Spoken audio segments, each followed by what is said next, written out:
Hi, I'm Jennifer Hollick with Finding the Answers Journey, and it is Monday, March the 4th, 2019, and this is my caregiver journey for the week. I noticed as spring is approaching here in the Netherlands and the grass is greener and the leaves are coming out on the bushes and the crocuses and the daffodils are blooming and the ducks are having babies, that a lot of people are starting to travel. And in some of the spousal caregiver groups that I'm in on Facebook and other places, I've noticed a lot of people are talking about how they don't travel anymore and how they really just have only a couple friends on Facebook because they don't want to see all the travel pictures. And travel is something I've struggled with for the last year because the more things have declined and the less answers we had as to why things were happening, and with Yoann not having a lot of energy and a lot of other things happening, the travel wasn't happening. And when I came to Europe for the first time in 2015, I fell in love with it and, came back a few months later and then had planned another trip right away.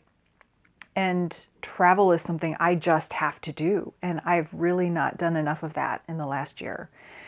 So as things have been on the roller coaster ride and travel beyond a couple hours hasn't really been possible, we've kind of sunk into that energy of we're stuck here in the house all the time, which isn't really true. We do have other choices.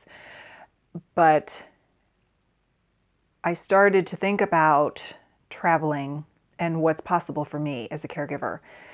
I'm in a situation where Yoann doesn't require my constant supervision, which I'm grateful for.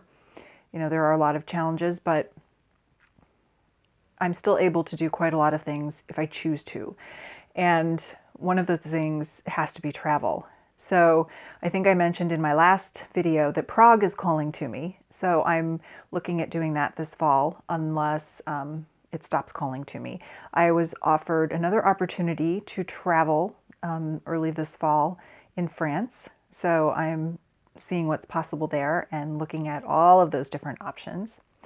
And this trip has been a lot of sitting at home, sitting in the hospitals, or going just to a couple of our favorite places close by. And this last weekend, I said, could we just try and get away for 24 hours? I think we can handle that.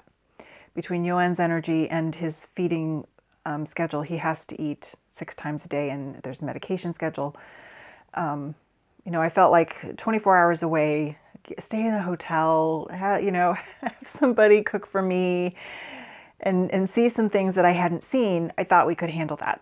So we made arrangements and we went about an hour away to the Arnhem area, and we saw the Dutch War Cemetery there from World War II.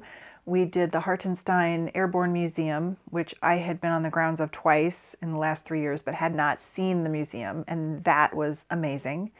It was very intense in a couple areas. The Resistance Network exhibit downstairs had a lot of energy. After about 5 minutes in there, I just had to walk through just to see everything that was there and then come back out because it was so intense I couldn't handle it. Then we went downstairs to the basement where they have this airborne experience, and you walk through this Waco glider and you listen to all of the combat noise around you. And we both had to sit down for that one before we could continue because it was so overwhelming and different and just crazy. They're doing construction in the apartment next to us, so now you can hear the banging. So as they're constructing over there, I'm constructing my life over here. Then, we checked into the hotel and we had a really relaxing evening. And then the next day we did the Kroller-Müller Museum and, plenty of places to sit and rest. And I had a lovely piece of chocolate cake while we took a break before we saw the rest of the museum. And then we just took a quick trip in the center of Arnhem and looked for a pen shop, which isn't there anymore. I had lunch and we came home. It was all manageable. It was a nice way to reconnect. There wasn't so much pressure that we had to be and do all these different things. We just took our time and we were out. So now we've discussed possibly 2 to 4 night getaways when I'm back this summer, just to push the envelope, There will still be, issues relating to how many times a day he has to eat and when he has to eat. But, we'll deal with that. Medication, who knows? So my invitation to you, whether you're a caregiver or maybe you're a mom or a dad and there's just no break, you're always being responsible for somebody, whether it's work or your kids or, other people in the family, the organizations you belong to, whatever, and you feel like you need a break, but you can't really get a break. But really, is that true? I invite you to look at that this week and see what else is possible when you think that something has been cut out of your life and there's just no option for it anymore.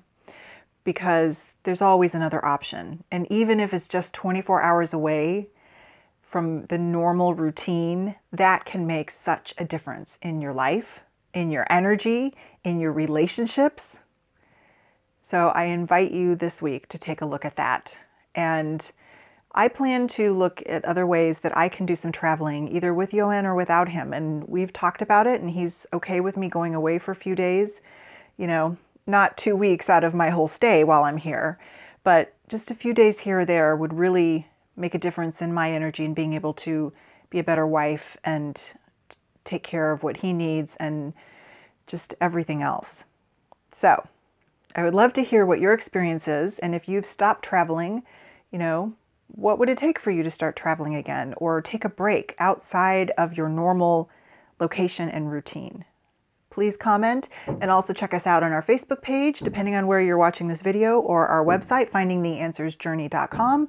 We're also on YouTube. We're on Instagram. You can always contact me through email, through the website, or the Facebook page too. Have a great week. Bye.